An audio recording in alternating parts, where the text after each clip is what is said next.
நாளை என்றும் நம் கையில் இல்லை, நாம் யாரும் தேவன் கை பொம்மைகளே. என்றால் கூட போராடு நண்பா, என்றைக்கும் தோற்காது உண்மைகளே.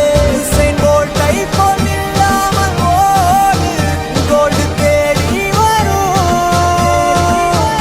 உந்தன் வாழும் ஓர் ஒலிம்பிக்கை போலே வேர்வை வெற்றி தரும். நாங்கள் ரிஷியும் இல்லை, ஓர் குஷி சொன்னோம், குடிச்சா குடிலா.